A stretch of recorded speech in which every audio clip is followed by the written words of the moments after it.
இன்னைக்கு நம்ம வீட்ல மணக்க மணக்க நெய்ச்சோறு இது தொட்டுக்கிறதுக்கு ஒரு பிரியாணி கத்திரிக்காய் செய்யலாமா? இதுக்கு இந்த மாதிரி உஜாலா கத்திரிக்காய் வாங்கி வாஷ் பண்ணி நடுவுல இன்ட்டு போல வெட்டி வச்சிருக்கேன். இப்போ ஒரு பேனை வச்சு KTV true value groundnut oil, பாரம்பரியமான சுவையான மனம் நிறைந்த புதிய அறிமுகம். It's pure natural and made the way our grandmothers use to. KTV true value groundnut oil is rich in MUFA. அப்புறம் முக்கியமா கேடிவி பேஜை இன்ஸ்டாகிராம்ல ஃபாலோ பண்ண மறந்துடாதீங்க.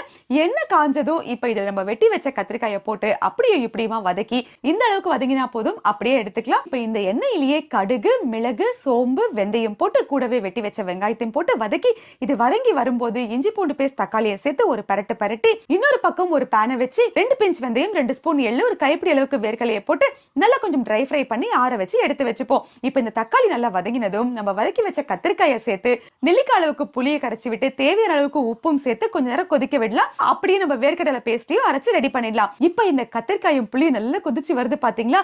இந்த டைம்ல 2 பச்சை மிளகாய், கொஞ்சம் போல கருவேப்பிலை, நம்ம அரைச்சு வச்ச வேர்க்கடலை பேஸ்ட் இதையும் போட்டு ஒரு பரட்டு பரட்டி சிம்ல வச்சு எண்ணெய் பிரிஞ்சு வரும்போது இறக்கி வச்சா சும்மா கம கமனு பிரியாணி கத்திரிக்காய் ரெடி. அப்புறம் என்னங்க, மணக்க மணக்க செஞ்ச நெய்ச்சோரை வச்சுக்கிட்டு கம கமனு பிரியாணி கத்திரிக்காயை வச்சுக்கிட்டு சாப்பிட்டா அப்படி இருக்கு. ட்ரை பண்ணி பாருங்க.